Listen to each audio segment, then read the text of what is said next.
Ecos de la cultura. Hola, ¿qué tal? Muy buenos días, muy buenas tardes, muy buenas noches, dependiendo del horario en el que estés escuchando mi melodiosa voz. Mi nombre es Ari y les doy la bienvenida a su podcast, Ecos de la Cultura. Y bueno, en esta ocasión voy a hablarles, ya sé que les dije que no estábamos preparados para un libro aún, pero es que me encontré con este libro que realmente lo sentí demasiado relajado y demasiado interesante, con un lenguaje pues no tan rebuscado, no tiene nada que ver con teorías y dije, esto está muy interesante. Lógicamente pues no se los puedo poner todo en un solo capítulo, pero pues se los voy a estar fraccionando en varias partes, ahora sí que un podcast por capítulo del libro. Y pues bueno, miren, yo usualmente grabo los podcasts en 1 o 2 días. Un día grabo lo que es la lectura completa y al siguiente pues me escucho y ya veo qué es lo que voy a decir o los comentarios que voy a grabar. Los comentarios a veces pues en un día los hago todos o a veces en 2 días. ¿Qué está pasando ahorita? Justo hoy estoy terminando de grabar los comentarios y me metí con mi gatita al cuarto porque anda de desastrosa en la casa. Exacto. La escucharon, ¿verdad? Bueno, va a haber varios momentos en donde se va a escuchar eso. Por favor, les pido de grandísimo favor que ustedes hagan como que no está maullando. No sé qué tiene el día de hoy. Yo quiero pensar que pues está aburrida de que me la encerré aquí por andar de la tosa. Ustedes hagan caso omiso de eso, por favor. No quiero volver a grabar porque hubo momentos en los que grabé, maulló. Volví a grabar, maulló. Y dije, ay, ya. No creo que pase nada porque se escuchan unos pequeños maulliditos. Ella también quiere salir en el podcast. Entonces vamos a comenzar con esta lectura. Este libro se llama El Mariachi, símbolo musical de México, y es de Jesús Jáuregui. Está muy interesante. Nada más nos vamos a saltar lo que es la presentación y la introducción. Honestamente casi no leo ese tipo. Ya me voy a los temas. El tema o el capítulo que vamos a leer en esta ocasión es entre la independencia y la revolución. Y bueno, después de allí ya viene como un subtemita que se llama de lo popular a lo pintoresco. Espero que les guste, espero que no escuchen mucho maullido y pues nada, mi nombre es Ari y esto es Ecos de la Cultura. El mariachi, símbolo musical de México. Entre la independencia y la revolución. De lo popular a lo pintoresco. La rebelión que condujo a la independencia de México se prolongó por más de una década. Los frecuentes combates entre insurgentes y realistas determinaron la desaparición de muchos pueblos, villas y rancherías y la formación de otros nuevos.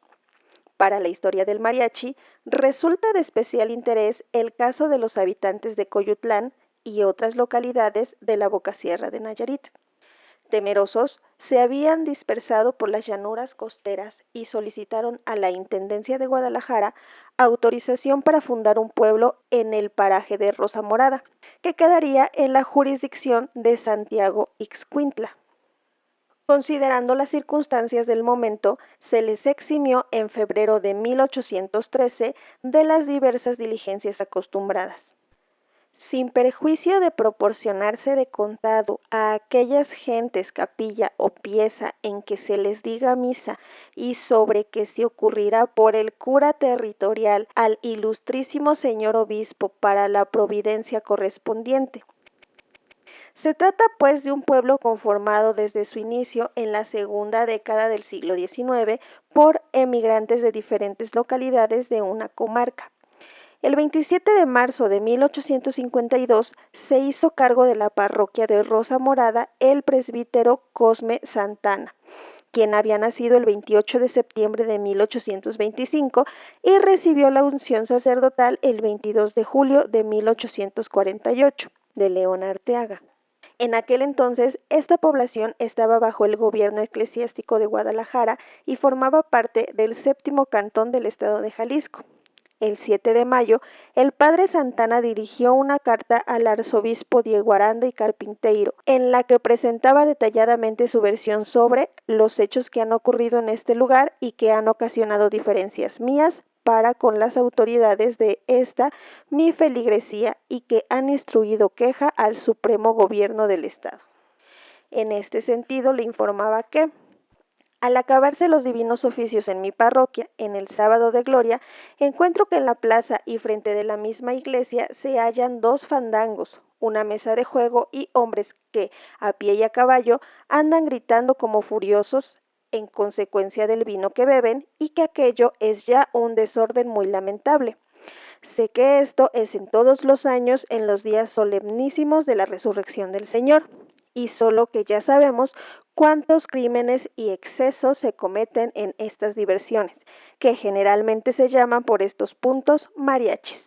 Justamente esto me recuerda a mi ensayo de esta semana en el ballet, en el que el maestro me decía, los fandangos, las fiestas de la comunidad, las celebraciones que no son especiales hacia lo divino, no son pura tomadera.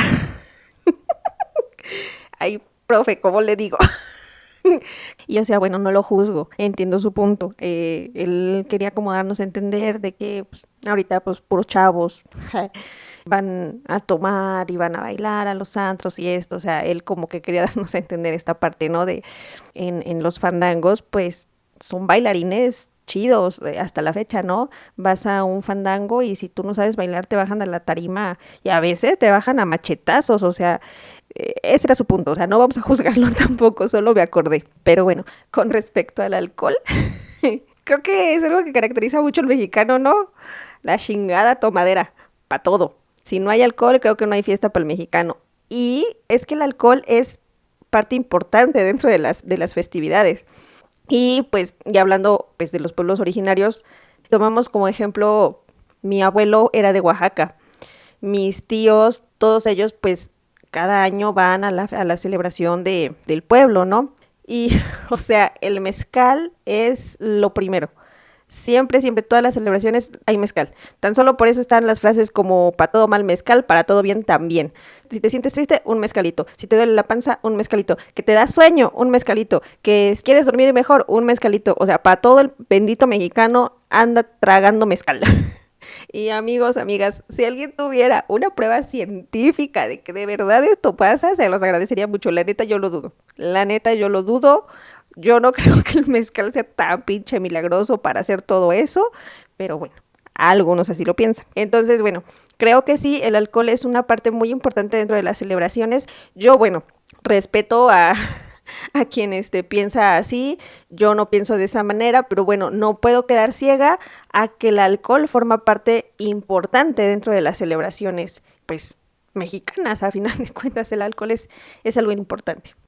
Yo fui luego a la autoridad local y le supliqué se sirviera impedir estos males, principios de otros muchos mayores, y no logré mi deseo, pues se me alegó la costumbre y perjuicios que seguirán a los comerciantes interesados en la venta de licores. El desorden crecía por momentos, yo deseaba en cada instante evitarlo. No accedí a la autoridad y entonces me dirigí al lugar en donde se hallaban los fandangos. Pedí los instrumentos y me los dieron. Supliqué a los que jugaban naipes que dejaran de hacerlo, y se abstuvieron. Y luego rogué también que se levantara del suelo a un infeliz que se hallaba tirado, ahogado en vino, y lo levantaron. Después de esto, el alcalde me puso el oficio que original acompañó a vuestra señoría ilustrísima, el cual me pareció prudente no contestar. Luego, el mismo Sor reunió una contribución pecuniaria para traer nuevos músicos que vinieron y formaron un fandango que duró desde el sábado hasta el lunes. No, hombre, pero si desde aquella época ya se notaba que nuestras fiestas eran maratónicas. Por eso creo que ahora voy entendiendo también por qué muchos pueblos siguen teniendo fiestas de semanas enteras. De semanas enteras. Y dices, ¿cómo aguantan tanto? Pero pues si ya viene de familia. Cuando me vi así burlado por la autoridad que debía sostenerme en un caso en el que solo se trataba de evitar desórdenes y escándalos públicos, toqué las campanas y reunidos que fueron mis feligreses, les anuncié que me retiraba al pueblo de San Juan Bautista, que dista de la cabecera de 4 a 5 leguas, y que ahí auxiliaría a los que necesitaran, y así lo verifiqué. En su respuesta fechada en Guadalajara el 18 de junio de 1852, el arzobispo le reprocha su conducta al cura Santa Anna y se solidariza con la posición del alcalde. A usted no correspondía suspender con autoridad propia las diversiones que fueron ocasión de escándalo que dio al pueblo, sino representar a la autoridad civil la inmoralidad e inconvenientes de estas, y en caso de no ser oído, elevar su queja al señor Gmño. Aquí no me anden juzgando por cómo pronuncio los nombres, ¿ok? Aquí tal cual así viene escrito G-B-Ñ-O. Para mí se pronuncia Gmño. No sé qué clase de nombre sea ese. Recordemos que estas cosas fueron escritas hace un chingo de tiempo, así que, y hasta incluso me costó un cohete leer esto, porque tiene un montón de modismos de la época que bueno, así que no me juzguen, hice lo que pude para que el desorden se corrigiera por las vías legítimas y ordinarias, orando entre tanto como pastor para que Dios remediara los males que no estaban en su órbita quitar, pues la experiencia ha probado que exceder estos límites que señala la misma naturaleza del ministerio parroquial acarrea funestas consecuencias, dividiendo las autoridades e inquietando al pueblo. El padre Santana continuó al frente de su parroquia. Años después enfermó, dejó el curato a cargo de un vicario y marchó a residir a Guadalajara, donde murió el 23 de marzo de 1892. De acuerdo al estado actual de la investigación historiográfica, esta es la primera fuente escrita absolutamente segura en la que se menciona la palabra mariachis. El hallazgo de este documento se debe al historiador francés Jean Meyer y el original se encuentra en el archivo de la Catedral de Guadalajara. Con este testimonio queda claro que el grupo de músicos era el alma del mariachi, pues se dice que los músicos formaron un fandango. Se deduce asimismo que en Rosa Morada durante dicha festividad había por lo menos 2 grupos musicales, en la medida en la que se precisa que había 2 fandangos. Se infiere que los fandangos mariachis ya eran una tradición en aquel entonces, pues el sacerdote menciona que se verificaban todos los años y aclara que en su contra se le alegó la costumbre. Y esta tradición no era exclusiva de Rosa Morada, sino que se extendía por la región. El padre dice claramente que estas diversiones generalmente se llaman por estos puntos mariachis. La segunda fuente escrita acerca del mariachi corresponde a un episodio acontecido en la Tierra Caliente del estado de Guerrero, durante uno de los recrudecimientos de las luchas entre liberales y conservadores. El padre Ignacio Aguilar, quien nació el 16 de febrero de 1831, se ordenó sacerdote el 30 de julio de 1854. Fue hecho prisionero en Zitácuaro ante su negativa a entregar el curato al sacerdote protestante Manuel Gómez. El prefecto local lo desterró a la isla de los Caballos, cerca de Acapulco. Durante el trayecto, el prefecto de distrito de Minas le mandó permanecer en Tlalchapa Guerrero, su cabecera, desempeñando el ministerio sacerdotal. En su diario, el padre Aguilar narra que, durante su estancia en dicho poblado, el 3 de mayo de 1859, día de la Santa Cruz, como a las 4:30 de la tarde, fue el prefecto a caballo y convidó al padre Aguilar para ir al paseo y verbena a un bosque de árboles seculares. En aquel ameno lugar se levantaba en un pedestal de canteras con 2 grandes la hermosa cruz hecha de la misma piedra. Las músicas, o como allá se dice, el mariache, compuesta de arpas grandes, violines y tambora, tocaban sin descansar. Para llegar a la Santa Cruz había 2 hileras paralelas de puestos de aguas frescas en vasos de colores, otros con frutas de tierra caliente y otros con pasteles y empanadas y dulces.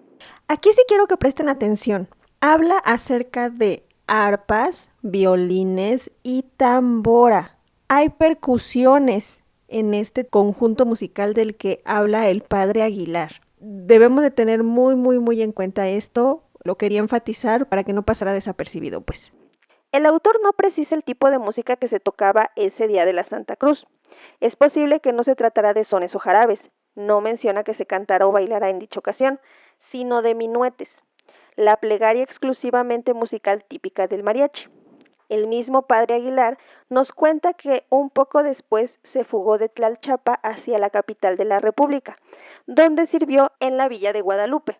Regresó a Michoacán en 1861 y en 1866, con la creación de la nueva diócesis de Zamora, fue nombrado canónigo el 26 de diciembre de dicho año. Falleció en su pueblo natal, Sináparo, el 24 de mayo de 1909. La vigencia de los mariachis en el territorio de Tepic durante el reino de Losada fue atestiguada conmovedoramente por una hija del general, Catalina Losada. Aquí vamos a escuchar una cita un poquito delicada para las nuevas generaciones, y no lo digo porque, uy no, qué generación de cristal, sino que pues bueno, eran otros tiempos, ¿ok? Cuando yo lo leí, la neta sí me encabronó, pero luego entendí que eran otros tiempos. Es pues una historia que nos cuenta Catalina Losada. Solo tengan en cuenta, eran otros tiempos, no podemos ni juzgar ni hablar sobre eso, ¿ok? Vamos a escuchar el relato. En aquel tiempo de la Revolución Losadeña, mi padre, el señor don Manuel Losada, al llegar a Tepic con su artillería, repartía dinero a los pobres, regalaba ropa, comida y tequila a todo el mundo. Gozaba de fama de enamorado. Por eso las muchachas cuando arribaba mi padre se arreglaban con sus mejores ropas y se echaban a pasear al cuadro para verlo. Mi madre, que tenía 12 años, vivía al lado de sus padres que eran pobres pero honrados. Como mis tíos, hermanos de mi madre, eran músicos y formaban un buen mariachi, los servicios de ellos eran muy solicitados por el que después habría de ser mi padre. En esta forma conoció a mi madre y en una de sus visitas ocasionales se la llevó hacia el rumbo que no puedo precisar. Ella lo acompañó en sus correrías por Guaristemba, Santiago y diversas partes de la sierra, tocándole presenciar y actuar en alguno de sus combates. Al año de vida marital vine yo al mundo. Nací en el monte al abrigo de una simple cueva. Mi madre nunca me pudo explicar con seguridad el lugar de mi nacimiento. Cuando fusilaron a mi padre, yo tenía 1 año de edad. Si doña Catalina Losada afirma que cuando fusilaron a mi padre en 1873, yo tenía 1 año de edad, y que al año de vida marital entre Manuel Losada y Valentina Madrigal vine yo al mundo, el episodio sobre los servicios del mariachi de sus tíos al general Losada debe situarse alrededor de 1870. Poco después, el periódico El Progresista de Morelia publicaba una nota referente a la tierra caliente michoacana, en la que los más respetables vecinos de Colcomán agradecen al gobierno el nombramiento de Narciso Garcilaso como prefecto del distrito, por el respeto y la simpatía para con el funcionario en tan apartadas regiones. El 29 de noviembre, día del nombre del ciudadano Garcilaso, se le obsequió con una comida de 50 cubiertos y con un baile por la noche. Aparte de esto, el pueblo se le presentó con su mariachi, música sencilla y encantadora propia de nuestra costa, que siempre que la oímos nos trae dulcísimos recuerdos. La fecha del 29 de noviembre constituye obviamente una errata. La comida a la que se hace referencia debió realizarse el 29 de octubre. Ese día se celebra, según la liturgia católica, la fiesta de San Narciso. Durante un viaje alrededor del mundo, el general Ignacio Martínez, nacido en 1844 y asesinado por motivos políticos en Laredo, Texas, en 1891, visitó Guadalajara en 1875. En su libro Recuerdos de un viaje en América, Europa y África cuenta que el día que yo llegué a Guadalajara, varios jóvenes habían circulado entre las familias tarjetas de invitación para una magnífica serenata que se daría en la noche en la plaza principal, acompañando el programa de las piezas que se debían ejecutar. La concurrencia fue numerosa y llegada la hora resultó, en vez de orquesta, lo que ellos llaman un mariachi, una especie de murga compuesta por 3 o 4 músicos de la lengua con instrumentos desafinados. Esto también es importante y aquí me voy a poner a defender a mis paisanos. Hablan acerca de instrumentos desafinados.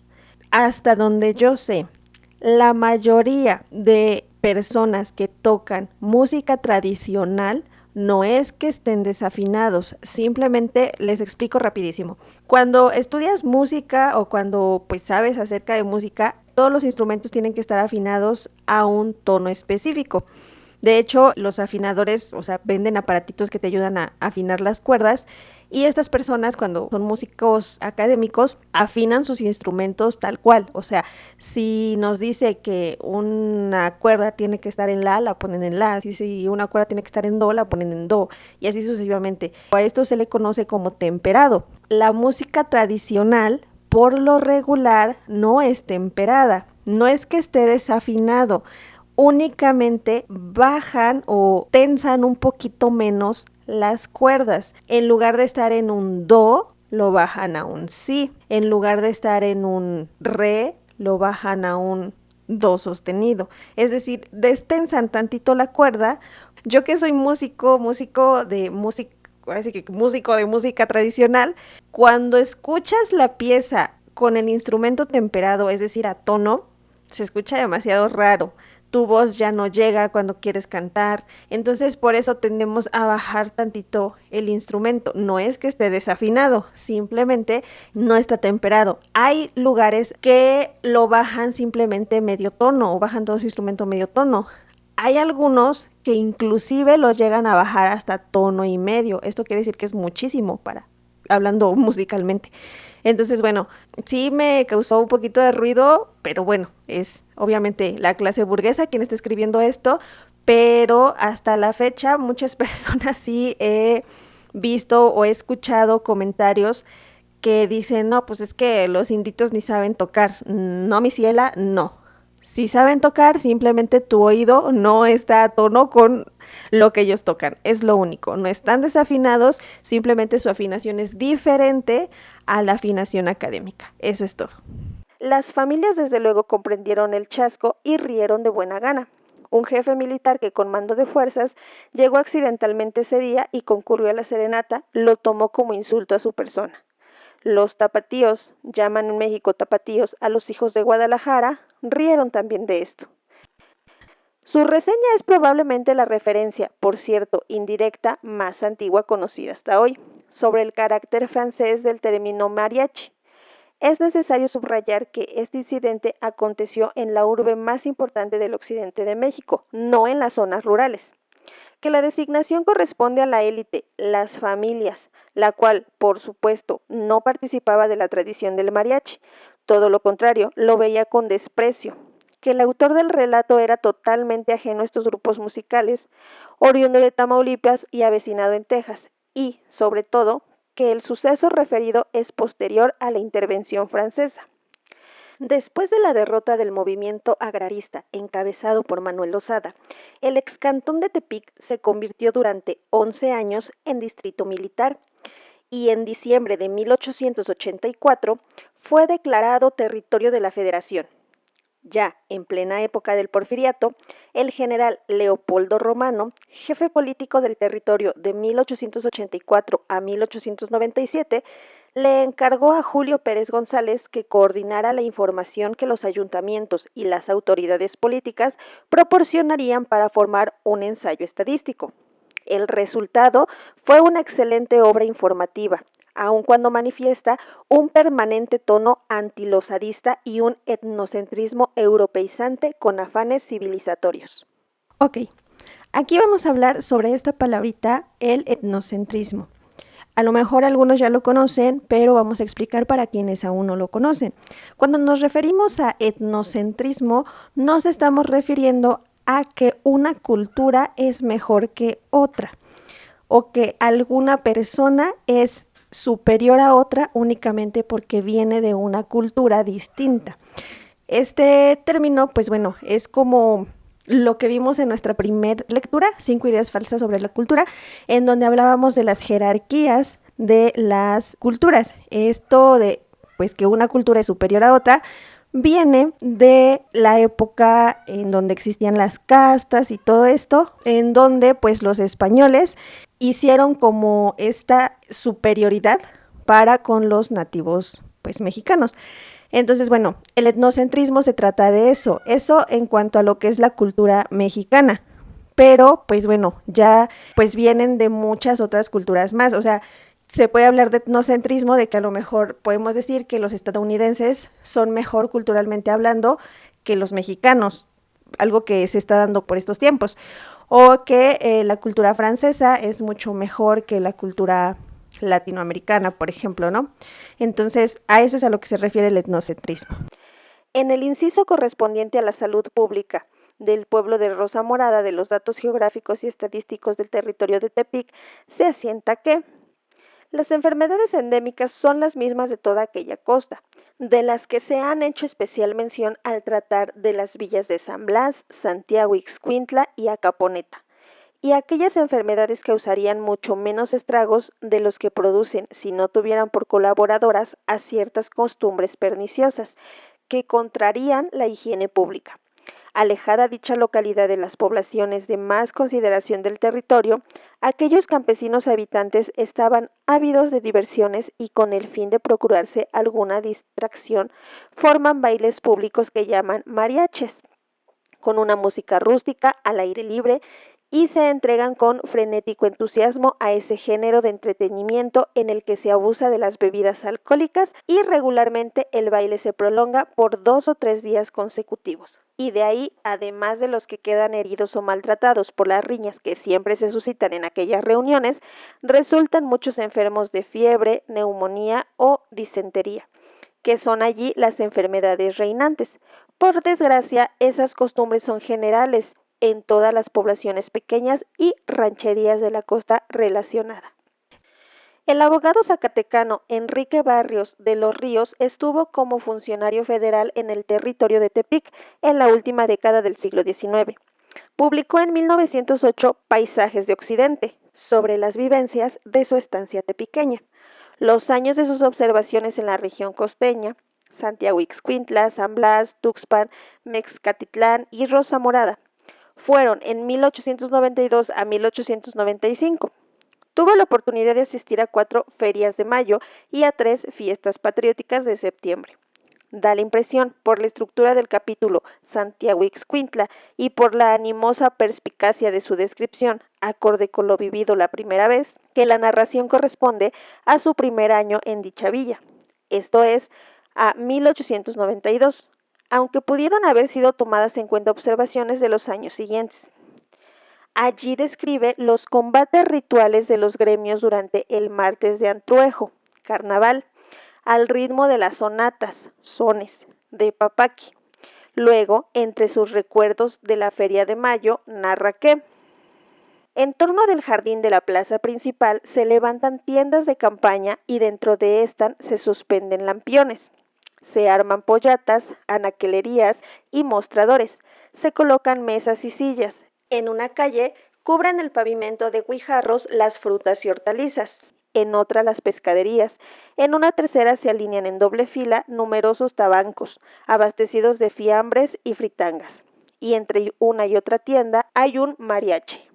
Es una tarima de pie y medio de alta, 2 varas de longitud y una de anchura, donde toda la noche y aún de día se bailan alegres jarabes al son del arpa o del violín y vihuela o de violín redoblante, platillos y tambora, en cuarteto aturdidor. Fíjense, aquí también está muy interesante la parte de la dotación instrumental. Nos habla de que se bailan alegres jarabes al son del arpa. Ese es como un básico, por así decirlo, lo entiendo. O de violín y vihuela. Vihuela, no viruela.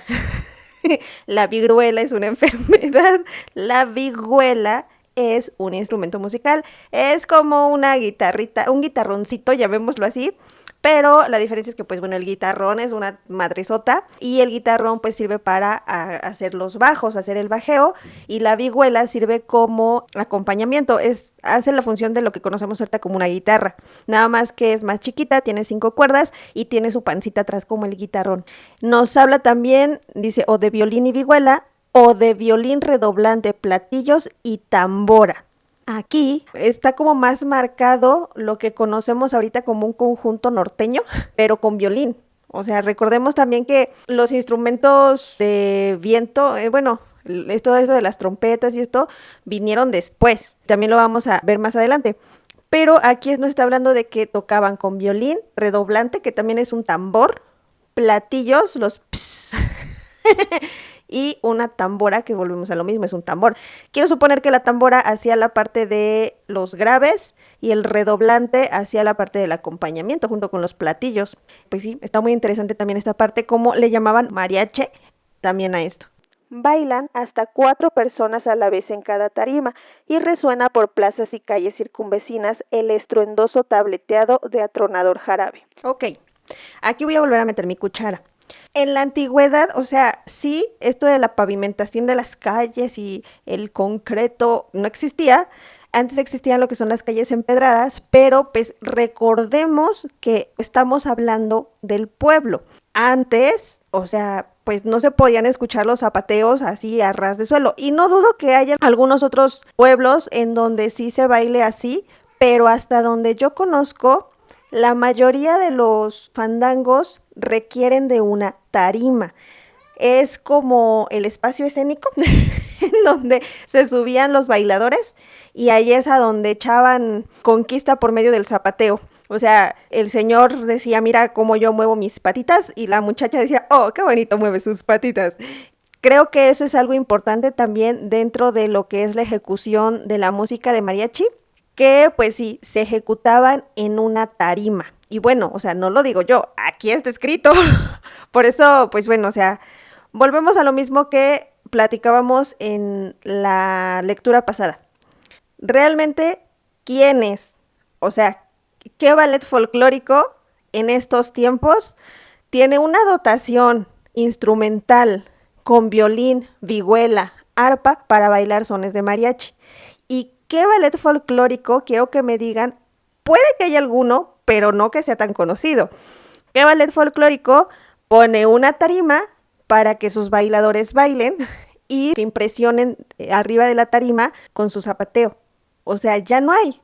Y si los hubiese, es como de, oh, ¿qué están haciendo esos allá arriba? ¿Qué están bailando? O sea, si les preguntan, ¿y qué es eso? No les van a creer que eso es un son de mariachi. Para que piensen que son mariachis, necesitan tener el atuendo tradicional de un mariachi, los sombreros tradicionales de un mariachi, las faldas de listones y que hagan sus ejecuciones bien bonitas con el faldeo.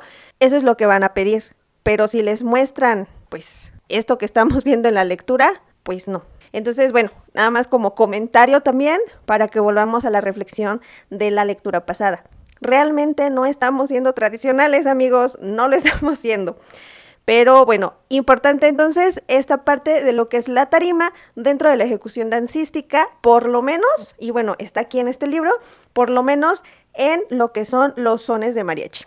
Acompáñanle a veces de canciones y con tanta destreza le bailan algunos campesinos que colocan sobre su cabeza un vaso colmado de aguardiente o una botella destapada y colmada de licor y no se le caen ni se derrama una sola gota en las vueltas vertiginosas y otros movimientos rapidísimos del baile.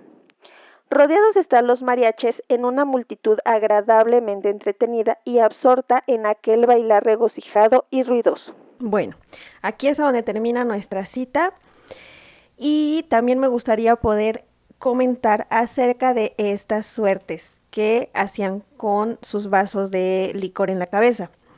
Como les vuelvo a repetir, cuando un hombre sacaba a una muchachona a bailar, por lo regular, el papá de la muchachona estaba ahí junto, porque antes no era como ahorita de que sí, mijito, vete allá, echa gato cuando quieras, ¿eh? O sea, antes los papás estaban al pendiente de los hijos y los papás acompañaban a las chavas a los bailes. Y pues obviamente, pues si a ti te gustaba cierta chica y pues el único momento o la única interacción que tú podías tener con ella era el sacarla a bailar.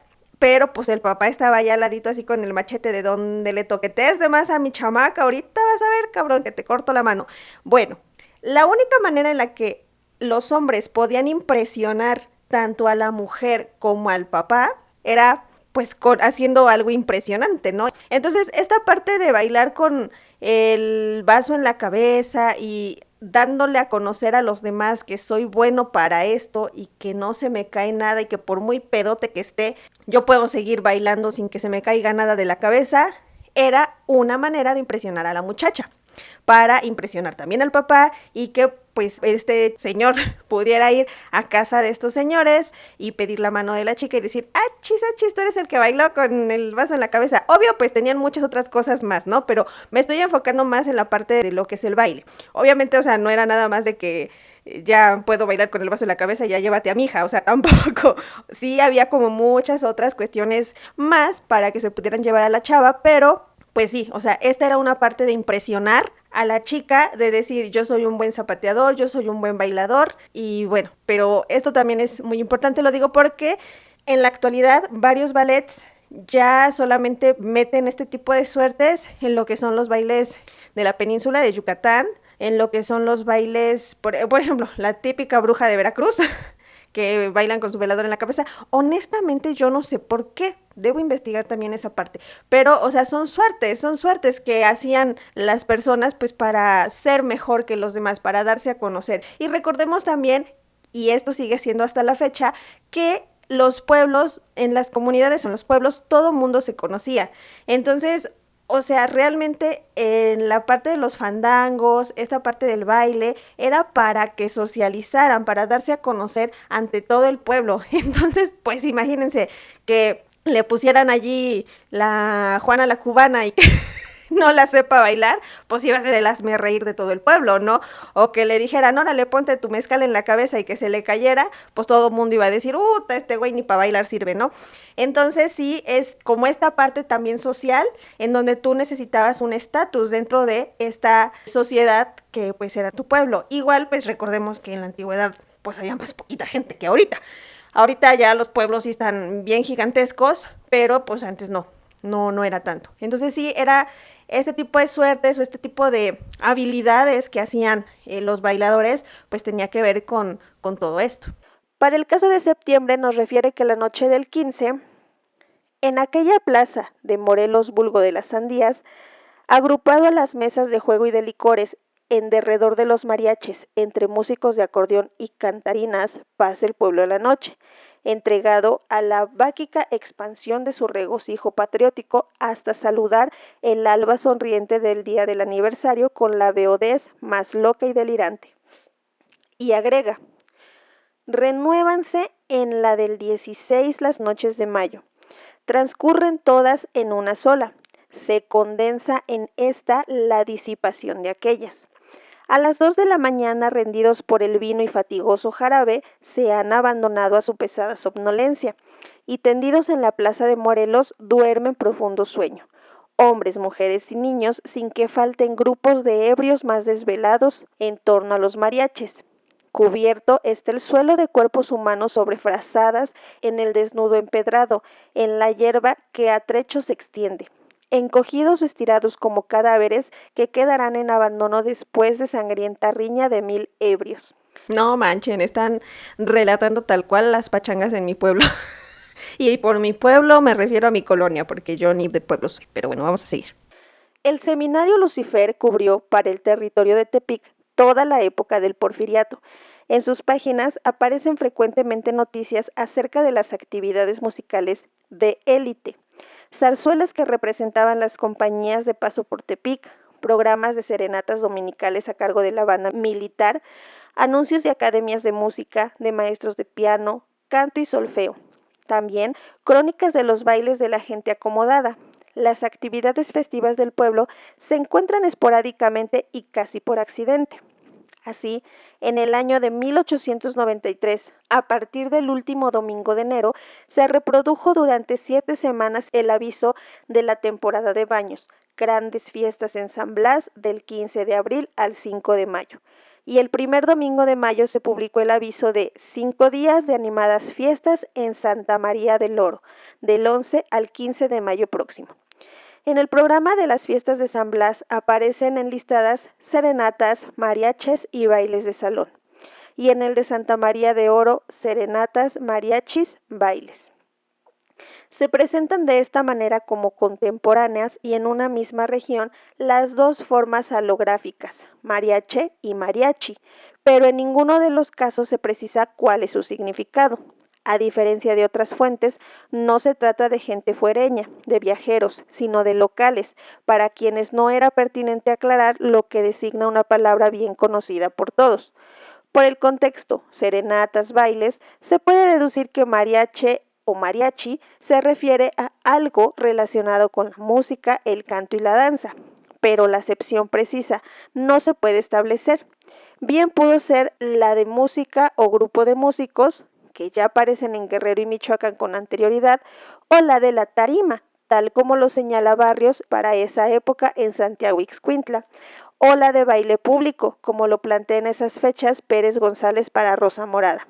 Con este último significado concordaría el Diccionario de Mexicanismos de Ramos y Duarte, mariachi, fandango, baile de la gente del pueblo. Bueno, que si nos vamos así como una manera muy estricta en esta definición o en este significado, pues entonces estamos atribuyendo la palabra mariachi mal.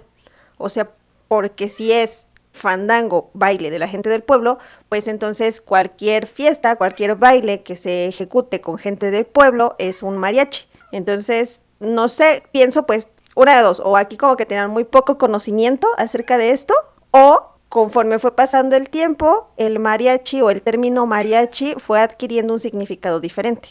Como en el caso de San Blas se habla de una feria que se efectúa anualmente, se puede suponer que los mariachis no fueron una novedad por aquel entonces. Corroborando el carácter rural del mariachi, Velázquez Andrade aclara que en el periodo de 1896 a 1900, el conjunto de música mariachi no era de la ciudad de Colima, sus componentes venían de otras partes, no recuerdo el lugar de su procedencia.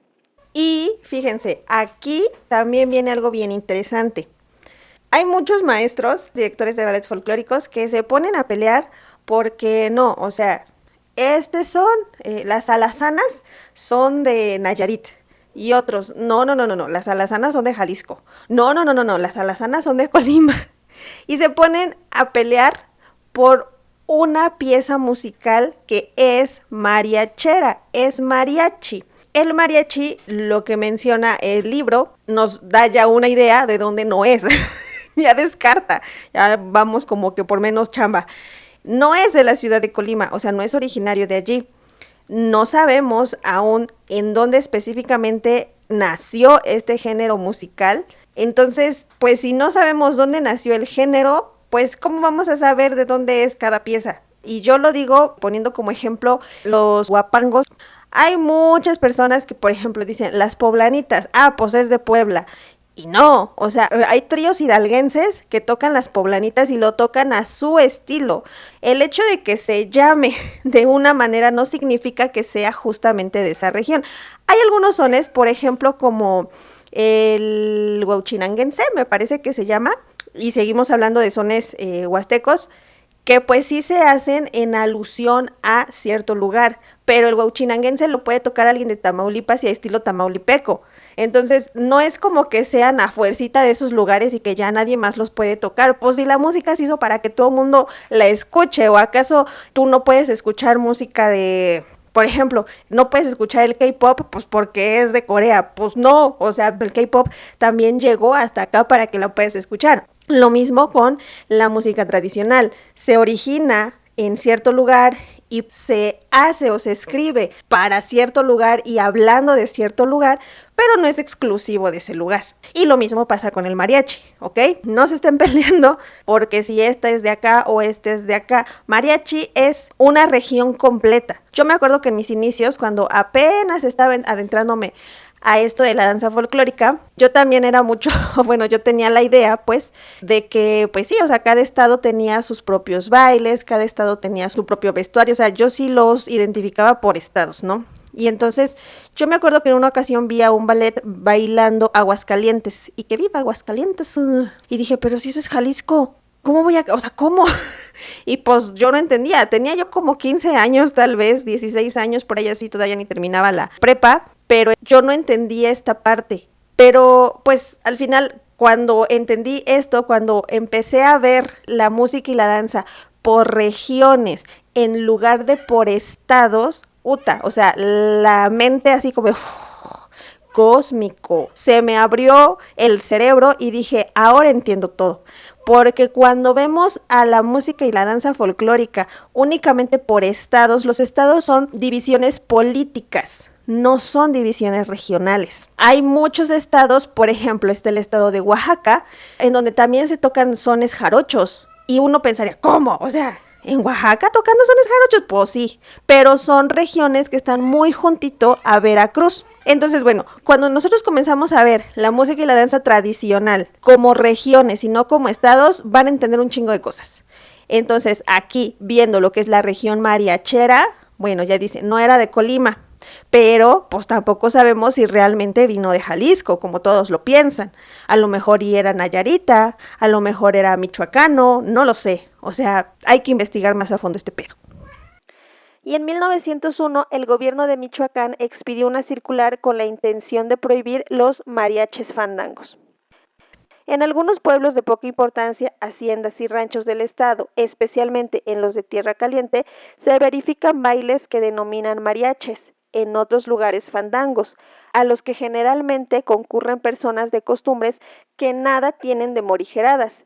Y en esta circunstancia, así como la excitación que producen las bebidas embriagantes, motivan los escándalos que casi siempre resultan en esas reuniones, los cuales no pueden reprimirse oportunamente porque la acción de la autoridad difícilmente se hace sentir en lugares apartados. No es remoto el caso de que además de los escándalos resulten de dichos bailes desgracias personales que es necesario evitar. El gobierno del estado ha tenido a bien disponer para cortar radicalmente el mal, que ninguna autoridad permita esas reuniones escandalosas, sea cual fuera el nombre que se les dé y el motivo con que pretendan organizarse. Para que no haya dudas en cuanto a la aplicación de este acuerdo, que se tendrá como adición a los bandos de policía, se advierte que deberán exceptuarse de esta prohibición los bailes propiamente dichos que se verifican en los centros de las poblaciones, que, por su categoría y por los medios de que disponen sus autoridades para una vigilancia eficaz, dan las garantías necesarias para mantener inalterable la tranquilidad. Pero, se repite, estas licencias se negarán siempre tratándose de pueblos pequeños y apartados, haciendas y ranchos. Al año siguiente, la presión económica de los hacendados consiguió que este decreto fuera matizado. En este sentido, se expidió una nueva circular en la que para evitar el perjuicio a los ganaderos se permiten los bailes en las mismas fincas rústicas con objeto de reunir los vecinos de los ranchos inmediatos para que ayuden a ciertos trabajos de campo como las llamadas corridas de ganados, en que solo prestan servicios dichos vecinos, por costumbre muy arraigada en varias haciendas y ranchos, mediante el atractivo del baile. A principios de este siglo se dio un viraje en la actitud de las élites hacia el mariachi. Comenzó a ser considerado como un grupo de músicos pintorescos, representante típico de una región. En septiembre de 1905, Juan Villaseñor, administrador de la hacienda de la Sauceda perteneciente a Cocula, por instrucciones de la familia Palomar, propietaria entonces de dicha finca, llevó a Guadalajara y de ahí a México el mariachi de Justo Villa, a tocar tanto en el onomástico del presidente general Porfirio Díaz, como en las fiestas patrias de aquel año. Su actuación fue todo un éxito, pudiendo decirse que de este primer conjunto de músicos autóctonos llegados a México procedentes de Jalisco, parte la fama del mariachi coculense, causando admiración entre propios y extraños, además de por lo alegre, emotivo y único de sus sones, corridos y canciones, por el afinamiento y sonoridad de sus violines, vihuelas y guitarrones, por lo raro y típico de su indumentaria lugareña, sombrero grande de soyate con barboquejo y toquilla, poncho colorado o cobija de lana negra doblado al hombro, calzón de manta largo y de corte balón ancho y parejo, cotón o camisa blanca igualmente de manta, ceñidor colorado en la cintura y guaraches sencillos. Y bueno, no hace falta mucha imaginación como para darnos cuenta que la vestimenta de este primer mariachi no tiene nada que ver con el mariachi que ahora conocemos. Bueno, vamos a continuar. Al año siguiente, y ya por su propia cuenta, Justo Villa volvió a México, acompañado en esta ocasión por Cristóbal Figueroa, Huachón García y Mariano Cuenca, quienes tocaban respectivamente vihuela, guitarrón, violín primero y violín segundo, habiendo logrado otro resonante triunfo. A partir de 1906, según Méndez Rodríguez, un grupo dominado Cuarteto Coculense realizó las primeras grabaciones de sones de mariachi en los Estados Unidos. El número de elementos, la instrumentación y la vestimenta parecen indicar que se trata del mismo conjunto de Justo Villa, pero hasta el momento no se han encontrado datos precisos sobre el derrotero de este músico. Y ese Cuarteto Coculense sí lo pueden encontrar en YouTube. No sé si en Spotify haya algún audio sobre este cuarteto, pero en YouTube ustedes pueden buscar Cuarteto Coculense y les va a aparecer allí pues varias canciones que ellos grabaron. Y pueden escuchar la transformación que hubo en su música. Hay algunos que son como más antiguos, tal vez fueron como sus primeros discos, y ya como los más actuales, y ahí van a poder escuchar toda esta transformación musical que se dio con este conjunto. Les recomiendo mucho que lo busquen, terminando este podcast, vayan y búsquenlo y escúchenlos para que se den una idea más o menos de cómo sonaba el mariachi antiguo. Obviamente, o sea, no esperen la super producción porque recordemos que fue en los 1800, pero sí es pues un dato muy interesante el poder escuchar música antigua. Está muy padre. En 1907, Porfirio Díaz ofreció una de las fiestas más importantes de su gobierno en honor del secretario del Estado norteamericano, Elihu Root, quien realizó por estas fechas una visita de buena amistad a las ciudades de México, Puebla y Guadalajara. La nota más sobresaliente de los festejos que reseñamos fue, a no dudarlo, el Garden Party que se verificó la tarde del miércoles 2 de octubre en el bosque de Chapultepec. Encantador sitio de recreo embellecido ese día por infinidad de focos de luz que le daban un aspecto fantástico. Frente a las tribunas desfilaron pequeñas embarcaciones enfloradas llevando a bordo unas orquestas típicas, otras parejas de indígenas que vestían las clásicas prendas regionales, un mariachi jalisciense que vino exprofeso de Guadalajara, tocó sones y jarabes y 2 charros y 2 tapatías estuvieron bailando al compás de las arpas y de los violines. La información sobre este mariachi se presenta detalladamente en la crónica El Mariachi en el Garden Party de Chapultepec.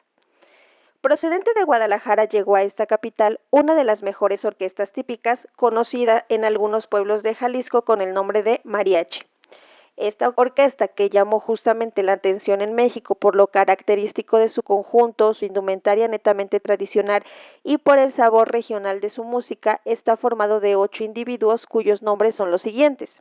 Director, Cesario Medina, Narciso Castillo, Félix Vidrio, Filomeno Rodríguez, Juan Rodríguez, Lidislao González, Agustín Pérez e Hilario García. A la orquesta acompañan 2 parejas de bailadores tapatíos, reputadas como los mejores bailarines de jarabe en Cocula, tierra clásica del sugestivo bailable tradicional. Estas parejas las conforman Catalina Batista y Peña y Miguel T. Rubio, Andrea Ramos y Santos López. El comisionado por el gobierno del estado de Jalisco para traer a la orquesta fue el señor don José Martín Oliva. Este fue un fragmento del periódico El Imparcial, que bueno, o sea, está relatando todo lo que hubo en la party. Y bueno, o sea, creo que aquí sí estaban todavía como muy idílico todo lo que tenía que ver con la cultura mexicana. Y que bueno, eso es lo que continuó hasta la fecha. Es que no sé, o sea, creo que yo ya no lo veo tan marcado porque yo ya conozco de otra manera la música y las tradiciones, pero creo que sí mucha gente todavía idealiza mucho a las tradiciones de México, ¿no? A la música y el baile tradicional mexicano.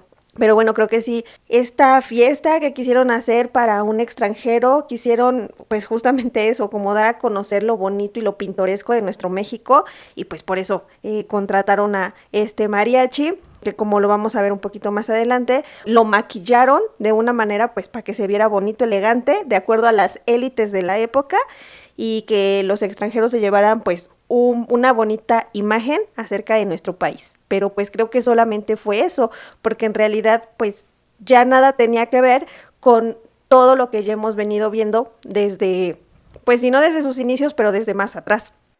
Todo da lugar a pensar que no se trataba de un mariachi estrictamente tradicional, sino de un conjunto más amplio y mixto.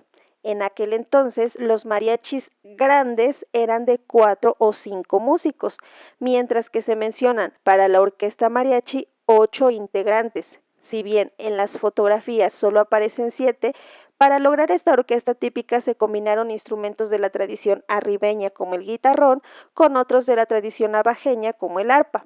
Parece asimismo que el atuendo uniformado de lujo les fue proporcionado para la ocasión, pues no corresponde al que acostumbraban los mariacheros de manera normal y se asemeja al que ya usaban las orquestas típicas porfirianas.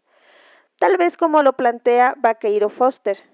Se conjuntaron músicos de Cocula con otros, sugerimos de la región abajeña. No provenían originalmente de Guadalajara, pues los mariachis no eran aún costumbre en dicha ciudad. Cervantes Ramírez, quien visitó Guadalajara y Zapopan en 1905 durante un día de fiesta y recorrió puestos de vendimias, volantines de caballitos, loterías, ruletas callejeras, fondas y cantinas, aclara que, en cuanto a mariachis, no los vi ni supe de su existencia.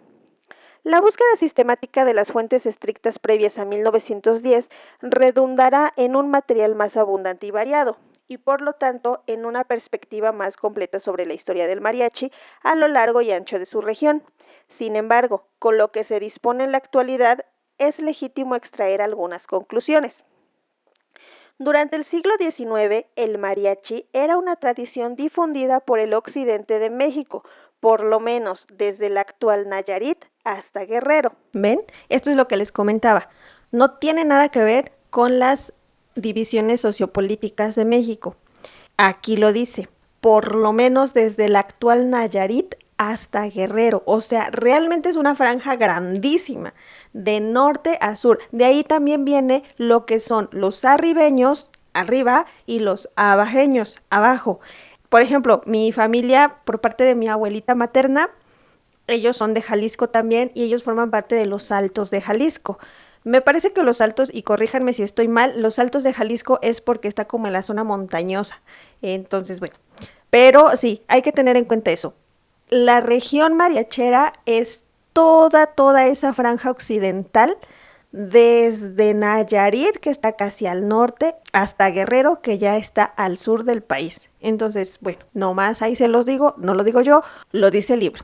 Porque, bueno, digo siempre lo dice el libro porque hay muchas personas que es como de, ¿y tú qué sabes? Y no sé qué. Bueno, no, yo no sé. Lo sabe el libro y lo sabe quien investigó y quien redactó este libro. Yo no. Se trata de una institución, costumbre general, que comprende mariachi fandango, baile público de la gente del pueblo con música rústica al aire libre, el mariachi conjunto de músicos que no tocan instrumentos de aliento sino básicamente de cuerdas, el mariachi música sencilla, sones y jarabes y el mariachi tarima para bailar zapateando. El mariachi formó parte de la cultura popular al distinguirse claramente de las costumbres de las élites. Si bien era una institución eminentemente rural, de regiones apartadas, poblados pequeños y rancherías, incursionaba por ciudades importantes, Tepic, Guadalajara, Colima, y recorría las principales ferias regionales. No era una institución indígena, sino de las poblaciones mestizas, pues en el pasado siglo, de haber sido el caso, se hubiera aclarado que se trataba de indios y no se habría mencionado solamente al pueblo, a los vecinos, a los feligreses o a los campesinos. Mientras el mariachi era combatido por un cura, despreciado por la élite tapatía y prohibido por el gobierno michoacano, era extensa e intensamente disfrutado por el pueblo y por algunos de sus líderes genuinos como Manuel Osada, pero, eventualmente, los grupos hegemónicos requieren símbolos con raigambre popular y llegó el momento en el que los hacendados jaliscienses presumieron con un mariachi ante Porfirio Díaz. Después, el gobierno de Jalisco lo mostró como algo pintoresco en la fiesta que el dictador ofreció al representante de la potencia estadounidense. La suerte estaba echada.